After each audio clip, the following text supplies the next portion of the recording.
Hello, नमस्कार, वनकम, सत श्री अकाल। आप सभी का स्वागत है आपके अपने ही चैनल मैग्नेट ब्रेन्स में। मेरा नाम है सत्यम शर्मा और आप अभी तक जान गए होंगे कि ये जो सीरीज चल रही है ये क्यों चल रही है, किसके फायदे के लिए चल रही है, क्या सोच कर बनाई गई है। हर वीडियो में मैं बहुत देर तक यही चीज बताता रह जाता हूं कि इस सीरीज की इंपॉर्टेंट क्यों है। ये जो डेरिवेशन सीरीज चालू की गई है ये इंपॉर्टेंट है उन बच्चों के लिए जो ज्यादातर सुबह रिवीजन करना भूल जाते हैं या सुबह आलस खा जाते हैं कि यार रिवाइज नहीं कर पाएंगे, कौन डेरिवेशन शुरू से देखे, और जाके वहां भूल जाते हैं एग्जाम में अपने डेरिवेशन को। ठीक है ना। तो ये वीडियोस उनके लिए बनाए गए हैं कि सटासट क्या कर सकते हैं, डेरिवेशन को रिवाइज कर सकते हैं और सुबह भी उठ सकते हैं। सुबह भी उठकर क्या कर सकते हैं, एक बार वीडियो चलाकर देख सकते हैं, वीडियो को 1.5x 2x में कर सकते हैं और सटासट रिवीजन कर सकते हैं अपने डेरिवेशन का। और एग्जाम में आप जाएंगे आप कुछ भी भूलेंगे नहीं, सब कुछ चकाचक रहेगा, है ना। हाय चकाचक, चकाचक है तू, हाय चकाचक, चकाचक हूं मैं।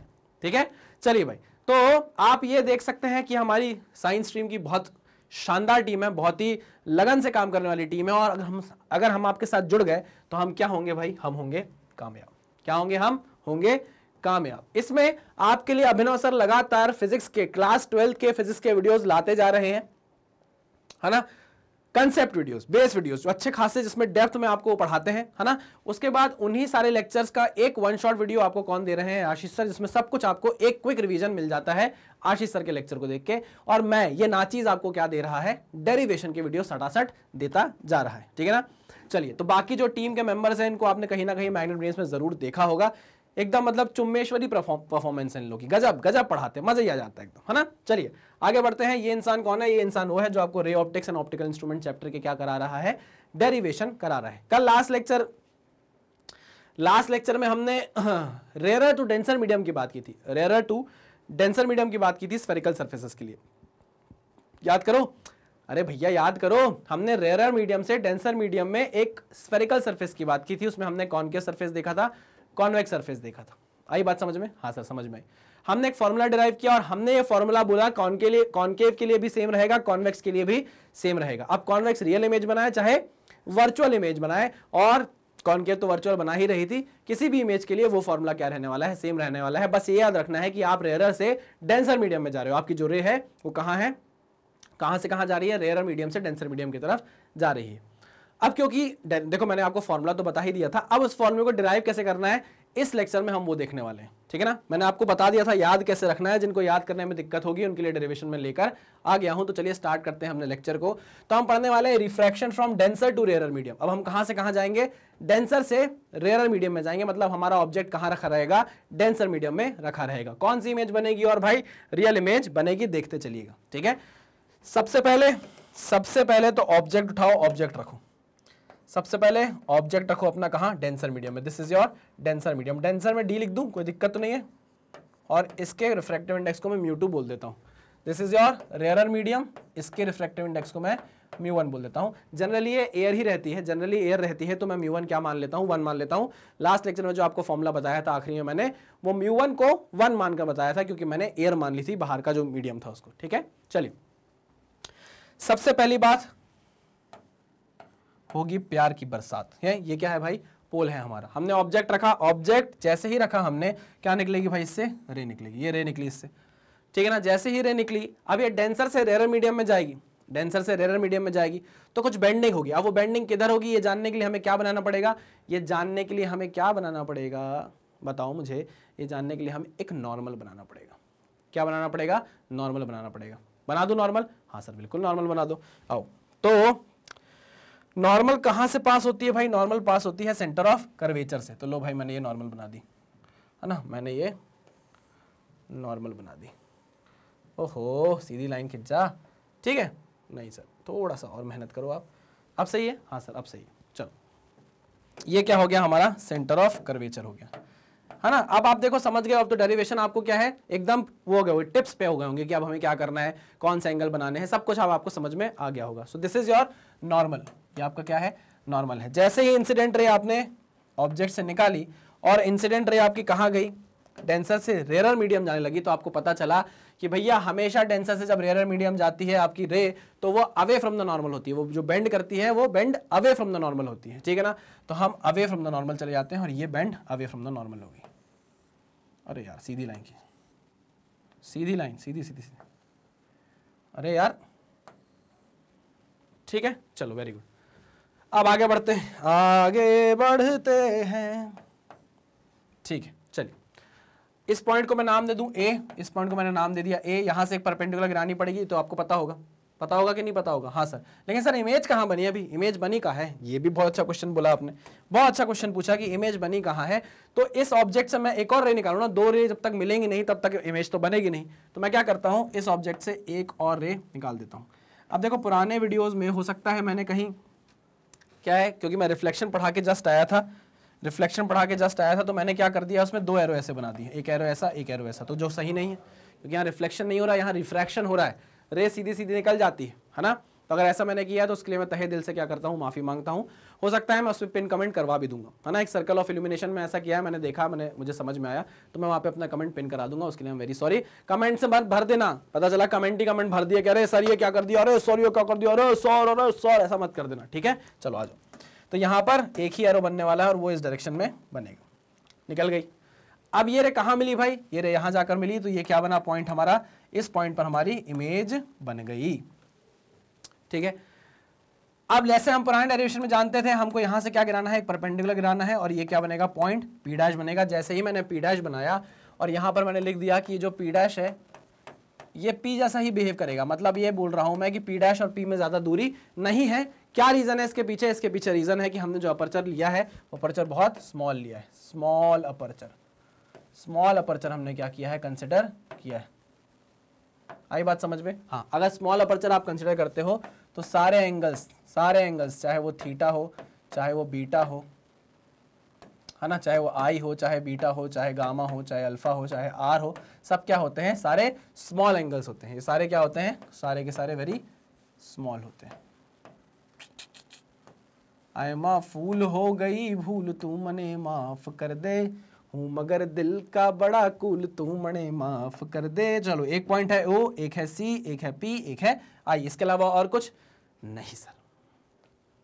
चलिए, तो ये ऑब्जेक्ट जो रखा था, ये वाले एंगल को हम क्या बोलते हैं, अल्फा बोलते हैं, है ना। ये आपकी इंसिडेंट रे थी, ये नॉर्मल थी, तो उनके बीच का एंगल क्या हो जाएगा, एंगल ऑफ इंसिडेंस। ये आपकी नॉर्मल थी, ये रिफ्रैक्टेड रे थी, कि क्या बन जाएगा, एंगल ऑफ रिफ्रैक्शन, ठीक है। यहाँ इमेज बनी है तो इस एंगल को मैं बोल दूंगा बीटा और इस एंगल को मैं बोल दूंगा गामा। कोई दिक्कत, कोई परेशानी नहीं सर, कोई भी परेशानी नहीं है। क्या करना है, हमको स्नेल्स लॉ लगाना है। अरे आ गया याद है, हमको क्या करना है, स्नेल्स लॉ लगाना है। हमने स्नेल्स लॉ लगाया। यार ये मोटा पेन सही लगता है आपको, सही दिखता है कि नहीं दिखता है? हाँ सही दिखता है, ठीक है। चलिए स्नेल्स लॉ लगाया मैंने, किसके बीच, किस पॉइंट पे, पॉइंट ए पर लगाया। तो चलो सटासट लगाते हैं। इस मीडियम से हम उस मीडियम में जा रहे हैं, तो इसका refractive index μ2 into sine of i is equal to μ1 into sine of r, sine i और आर। चलिए वेरी गुड। क्या करें भाई, हम जानते हैं कि ये जो साइन आई है कि कैसे होता है, अभी आप समझते रहना, क्योंकि मैं आपको इतनी बार बता चुका हूं ना कि अब मैं थक गया हूं। सर ऐसा मत बोलिए, अरे ऐसा नहीं है, मैं नहीं थका हूं, बताऊंगा फिर से, क्योंकि एंगल क्या है, सारे बहुत बहुत स्मॉल है। तो साइन थीटा, अगर आपका थीटा बहुत छोटा है तो आप उसको थीटा सीधा लिख सकते हो, sine theta is equal to theta. Same आप टेन थीटा के केस में भी लिख सकते हो, है ना। तो मैं इसको इस तरीके से यहां पर लिख देता हूं। सिमिलरली किसके लिए, एंगल ऑफ रिफ्लेक्शन के लिए, sine r is equal to r is equal to tan r. समझे कि नहीं समझे, बूझे कि नहीं बूझे? बूझ गए सर। चलो तो हम इसको क्या लिख दें, हम इसको लिख दें सीधा सीधा μ2 into i is equal to μ1 into r. हाँ कि ना? बहुत बढ़िया, आगे बढ़े प्लीज सर, आगे बढ़िए। चलो तो अब हमें क्या करना है, अब हमें पूरी मेहनत करनी है इस आई और इस आर के लिए, इस आई और इस आर के लिए। तो चलो देखो, आई एंगल आपको यहां पर दिख रहा है, तो मैं ट्राइंगल AOC कंसिडर कर रहा हूं। क्या कंसिडर कर रहा हूं, ट्राइंगल AOC कंसिडर कर रहा हूं। ट्राइंगल AOC में मैं बोल सकता हूं कि ये क्या है, इंटीरियर अपोजिट एंगल है, इंटीरियर अपोजिट एंगल है, और इनका एक्सटीरियर एंगल क्या बन रहा है, ये गामा बन रहा है। नहीं अरे भाई देखो ना, गामा बन रहा है कि नहीं? तो हम बोल सकते हैं I is equals to, sorry I plus alpha is equals to gamma, I plus alpha is equals to gamma, बोल सकते हैं कि नहीं? लेकिन हमें जरूरत किसकी है, I की है, तो मैं इसको उधर ले जाता हूं। तो I is nothing but gamma minus alpha. Equation number 2 बोलूंगा मैं, इक्वेशन नंबर 1 ये है। This is equation number 1, this is equation number 2। समझे कि नहीं समझे, बूझे कि नहीं बूझे? ठीक है, चलो I की वैल्यू मिल गई। अब R के लिए मेहनत करनी है, R के लिए मेहनत करनी है। R यहाँ है, आर यहाँ है, ये किसका एक्सटीरियर अपोजिट एंगल होगा, एक्सटीरियर एंगल होगा। मुझे ऐसा लगता है सर कि ये alpha plus beta is equals to r होगा। AIC या हम ये बोल सकते हैं beta plus gamma is equal to r होगा। हाँ ये बिल्कुल सही कहा आपने, ये बिल्कुल सही कहा, ये तो गलत हो जाएगा। तो हम ट्रायंगल कौन सा कंसिडर करेंगे, ट्रायंगल AIC, ठीक है ना, क्या IAC, ट्रायंगल IAC। चलो तो ट्रायंगल IAC में हम देखेंगे आई कहाँ है, IAC, तो gamma plus beta is equal to r बनेगा क्या, gamma plus beta is equal to r, हाँ sir, gamma plus beta is equal to r. लेकिन हमको चाहिए क्या, हमें तो चाहिए आर है ना, तो आर की वैल्यू, हाँ आर की वैल्यू सीधे सीधे आगे ना, r is equal to gamma plus beta, so this is equation number 3। उठाओ और यहाँ पर पुट करो, उठाओ और सटासट क्या कर दो, पुट कर दो। तो लो मैंने पुट कर दिया, μ2 इंटू आई, μ2 इंटू आई, आई की वैल्यू क्या है, आई की वैल्यू है gamma minus alpha, gamma minus alpha is equal to μ1 into r की वैल्यू कितनी है, gamma plus beta, gamma plus beta. समझ में आई बात, हाँ सर बिल्कुल समझ में आई। चलिए तो μ2 इंटू गामा की जगह क्या लिख सकता हूँ, tan गामा लिख सकता हूँ, tan gamma minus tan alpha is equal to μ1, यहाँ पर क्या आएगा, tan gamma plus tan beta plus tan beta, ठीक है, ओके सर। चलो आगे बढ़ते हैं। अब tan गामा को मैं क्या लिख सकता हूँ, वही खेल फिर से चालू हो गया है ना, वही खेल फिर से चालू हो गया है। tan gamma is AP dash upon CP dash, AP dash upon CP dash. अच्छा यहाँ पर मैं ये बताना भूल गया कि कौन सी इमेज, किसको आप ऑब्जेक्ट की डिस्टेंस बोल रहे हो, किसको आप इमेज की डिस्टेंस बोल रहे हो। सो दिस इज योर ऑब्जेक्ट की डिस्टेंस u, ठीक है ना, this is your radius of curvature r and this is your image की डिस्टेंस v, ठीक है, हाँ सर चलिए बढ़िया क्लियर, आ जाओ। तो tan gamma is AP dash upon CP dash, AP dash upon CP dash, AP dash upon CP dash, ठीक। tan alpha is AP dash upon OP dash, AP dash upon OP dash, AP dash upon OP dash is equals to μ1। tan gamma फिर से tan gamma आ गया ना, तो ये लिख देता हूँ ना मैं, AP dash upon CP dash, अरे यही वैल्यू लिख दे रहा हूँ, AP dash upon CP dash. चलिए आगे प्लस tan बीटा, बीटा कहाँ है, this is your beta, AP dash upon P dash I, AP dash upon P dash I, AP dash upon P dash I, P dash I.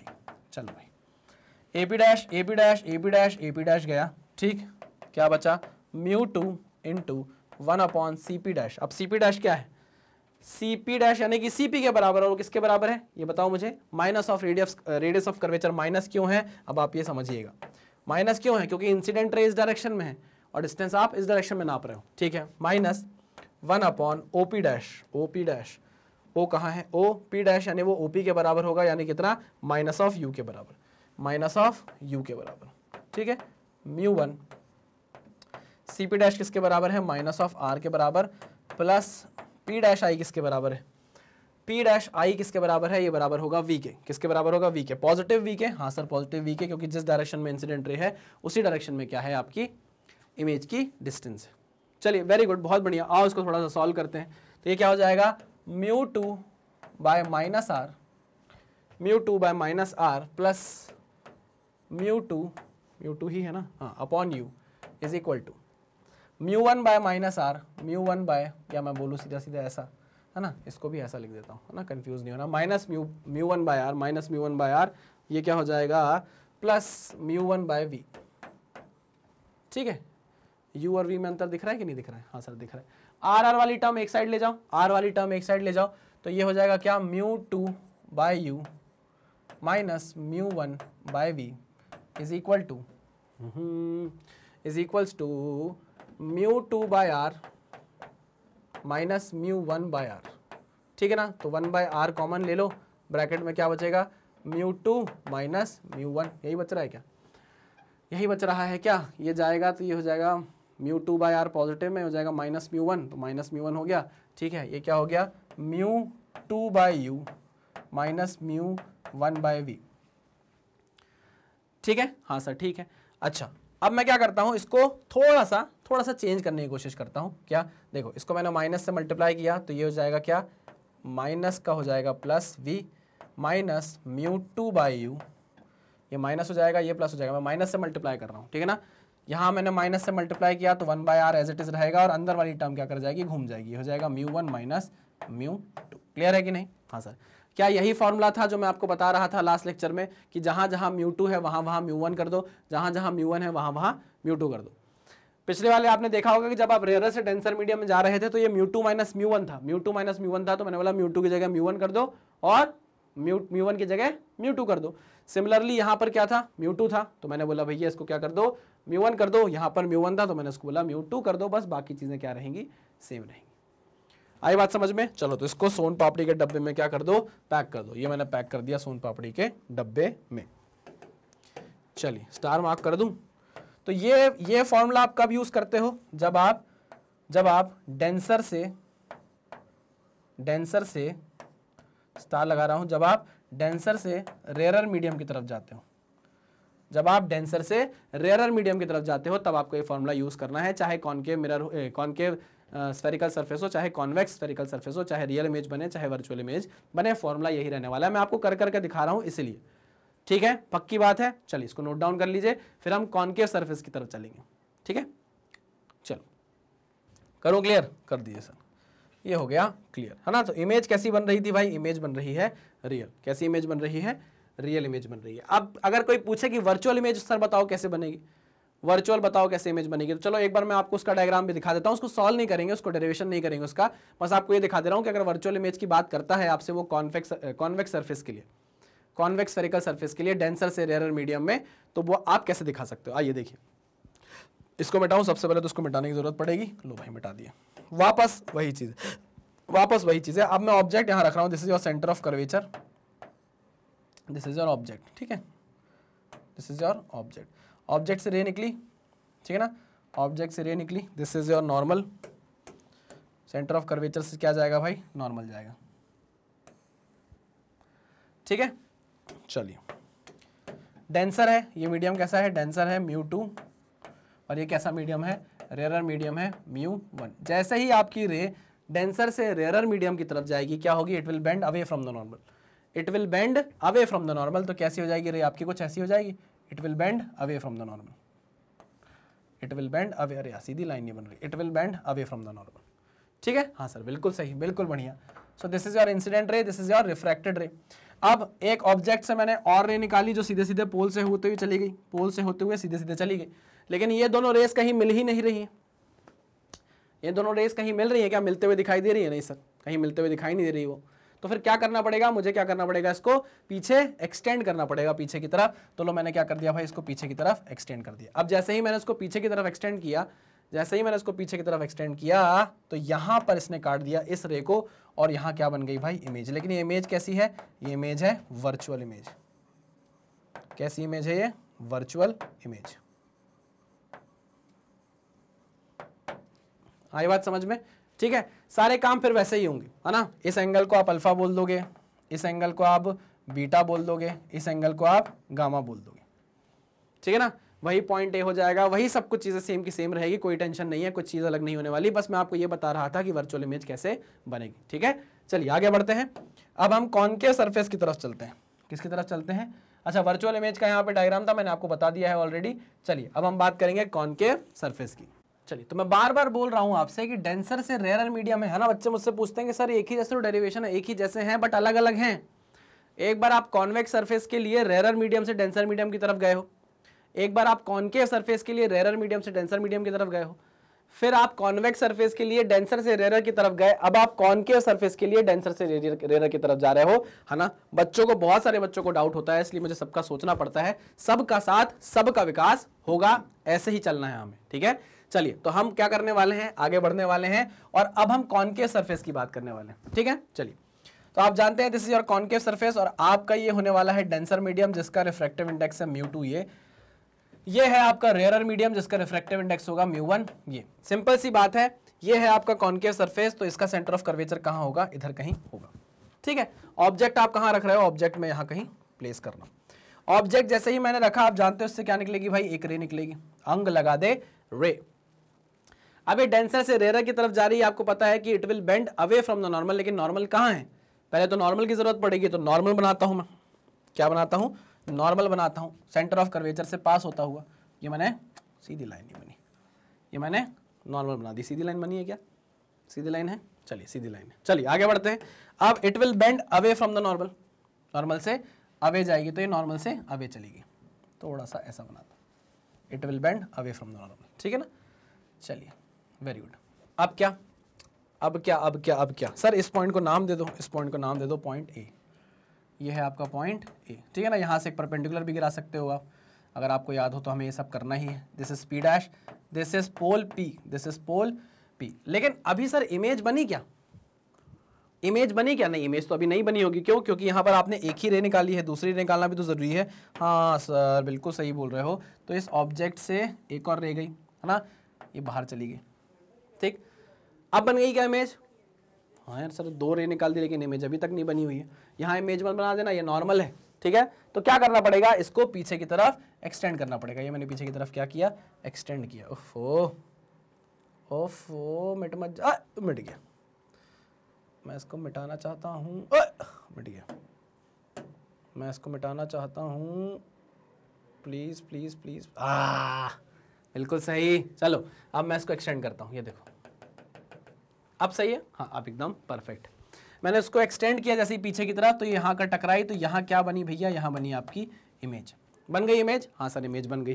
Sir बस अब मुझे आगे पढ़ना लिखना नहीं है। मुझे मेरे घर वालों ने बोला था कि आप हमारी इमेज बना दोगे जब समाज में, तो हम मान जाएंगे कि तुमने तरक्की कर ली है। और आपने अभी हमें सिखा दिया कि इमेज कैसे बनानी है, और हमने इमेज बनाना सीख लिया। बस हमारी पढ़ाई यहीं पर होती है समाप्त।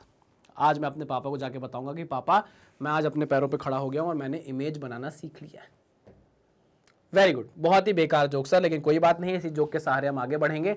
मैं नाम दूंगा भैया, ये है आपका नॉर्मल, ये है आपका नॉर्मल, ये है आपकी इंसिडेंट रे, तो ये हो गया आपका एंगल ऑफ इंसिडेंस, ठीक है ना। ये है नॉर्मल, ये है रिफ्लेक्टेड रे, तो ये हो गया एंगल आपका एंगल ऑफ रिफ्रैक्शन। सही बनाया मैंने? बिल्कुल सही बनाया सर, ठीक है ना। ये हो गया एंगल अल्फा, इमेज बन गई यहाँ, तो ये हो गया एंगल बीटा। और एक और एंगल बन सकता है यहाँ पर, और ये एंगल है आपका गामा। सही है, बिल्कुल सही है। चलिए आगे बढ़ते हैं। क्या करना है, स्नेल्स लॉ लगाना है, स्नेल्स लॉ, है ना। फटाफट फटाफट। अब मैं क्या करूंगा, 1-2 चीजें स्किप कर दूं क्या? हाँ सर 1-2 चीजें अब स्किप कर दो। अब हम समझ गए हैं, सब कुछ हमें समझ में आ गया है कि अपर्चर क्या है, स्मॉल है, एंगल जो बन रहे हैं वो सारे के सारे क्या है, बिल्कुल छोटे छोटे से एंगल है। चलिए आगे बढ़ते हैं, आओ। तो μ2 sin i is equals to μ1 sin r, वही बात, फिर वही बात। फिर मैं इसको क्या लिख दूंगा, इसके बाद नेक्स्ट स्टेप क्या होता था, एक स्टेप मैं खा रहा हूं यहां से और लिख रहा हूं सीधे सीधे μ1 r, ठीक है। अब ये हो गई इक्वेशन नंबर 1। अब आपको किसकी तरफ पढ़ना है, किसके पीछे पढ़ना है, i और r के पीछे पढ़ना है। तो आपको ट्राइंगल सिलेक्ट करने पड़ेंगे। तो पहला ट्राइंगल मैं सिलेक्ट करूंगा, ट्राइंगल OAC। क्या ट्राइंगल सिलेक्ट करूंगा, ट्राइंगल OAC। OAC करूं कि ही ये वाली लाइन है, ये हो गई रिफ्लेक्ट, ये आ गई, तो मैं इसको पीछे ले लेता हूं। तो मैं IAC कर लूं क्या, पहले ट्राइंगल IAC कर लेता हूं, है ना। ट्राइंगल IAC, चलो ट्राइंगल IAC में देखेंगे। I ये है, A ये है, C ये है, तो beta plus gamma is equal to R आ रहा है क्या? हाँ sir, beta plus gamma is equal to R आ रहा है। इसको इक्वेशन नंबर 2 बोल दो। अब दूसरा ट्राइंगल लेंगे, ट्राइंगल OAC, ट्राइंगल OAC। अब आप देखो अल्फा प्लस गामा किसके बराबर हो जाएगा, I के बराबर। तो alpha plus gamma is equals to I, ये है इक्वेशन नंबर 3। सही है क्या? Alpha plus gamma is equals to I, है ना। और पहला क्या था, beta plus gamma is equals to R, beta plus gamma is equals to R। चलिए बढ़िया, परफेक्ट। क्या करना है, अब आपको पता है कि यहां पर मैं क्या कर सकता हूं, I और R की वैल्यू उठाकर यहां पुट कर सकता हूं। तो यहां सामने सामने मैं कर भी लेता हूं। μ2 इंटू I की जगह क्या पुट कर दो, alpha plus gamma is equal to μ1 into R की वैल्यू कितनी आई है, beta plus gamma, beta plus gamma. सही किया क्या मैंने? हाँ सर सही किया। चलो डिस्टेंसेस और लिख लेते हैं भाई। ये इमेज है, इमेज की डिस्टेंस होती है v पोल से, ठीक है ना। ऑब्जेक्ट की होती है u और रेडियस होता है ये। चलिए वेरी गुड, आगे बढ़ते हैं। ये किसके बराबर हो जाएगा, μ2 इंटू tan अल्फा हो जाएगा ये, है ना। tan alpha plus tan gamma is equals to μ1 into tan beta plus tan gamma plus tan gamma, ठीक है। चलिए हाँ, ये क्या है, गामा, ये है गामा। चलिए μ2 जगह है हमारे पास, जगह है, जगह नहीं है यार, चलो तो हम स्लाइड बदल देते हैं। μ2 इंटू ब्रैकेट के अंदर क्या आ रहा है, tan alpha plus tan gamma. अब देखो मैं वैल्यू लिखते हुए चलता हूँ, ठीक है ना। tan अल्फा कितना होगा, AP dash upon OP dash, AP dash upon OP dash, AP dash upon OP dash, AP dash upon OP dash. और आप ये जानते हो कि P डैश क्या है भाई, P के बराबर ही है। Next is plus tan gamma, tan gamma is AP dash upon CP dash, AP dash upon CP dash, AP dash upon CP dash, ठीक, is equals to mu one के साथ है tan बीटा क्या होगा, ये बीटा है, tan beta is AP dash upon IP dash, AP dash upon IP dash, AP dash upon IP dash. आगे plus ही है ना, हाँ, प्लस tan गामा है ना। R की वैल्यू क्या आई थी, R की वैल्यू थी बीटा प्लस गामा, ठीक है। तो ये tan गामा होगा, tan गामा किसके बराबर है, कहाँ गया gamma, tan gamma is AP dash upon CP dash, AP dash upon CP dash. चलिए वेरी गुड, आगे बढ़ते हैं। μ2 ब्रैकेट के अंदर AP डैश काट दो तो 1 अपॉन OP डैश किसके बराबर है, OP डैश किसके बराबर है, U के बराबर। और U इंसिडेंट रे के अपोजिट डायरेक्शन में है तो उसको माइनस U लिखना पड़ेगा, ये क्या हो गया, माइनस U हो गया। Plus 1 upon CP dash, C कहाँ है, CP डैश, ठीक, किसके बराबर हो गया ये, माइनस ऑफ R की प्लस ऑफ R के बराबर सर, ठीक है। चलिए very good, is equals to μ1 1 upon IP dash, ये हो जाएगा किसके बराबर, माइनस ऑफ V के बराबर, तो minus of V plus CP dash किसके बराबर होगा, CP डैश किसके बराबर होगा, पॉजिटिव R के बराबर, ठीक। सटासट इसको लिखते हैं, μ2 upon minus of U plus μ2 upon R is equals to μ1 upon minus of V plus μ1 upon R। अब R वाली टर्म एक साथ कर लो, इसको उधर ले आता हूँ, इसको उधर ले आता हूँ, ठीक है। तो ये हो जाएगा क्या, minus of μ2 into U plus μ1 into V, μ1 upon V is equals to 1 upon R μ1 minus μ2। देखिए वैसा ही फॉर्मूला आ गया, सोन पापड़ी के डब्बे में पैक कर दूं, कर दो सर। आगे वही बात कि आप कब लगाओगे, जब आप डेंसर से रेयर मीडियम जा रहे होगे, जब आप डेंसर से रेयर मीडियम जा रहे होगे, ठीक है ना। ये फॉर्मूला दोनों convex as well as concave surface,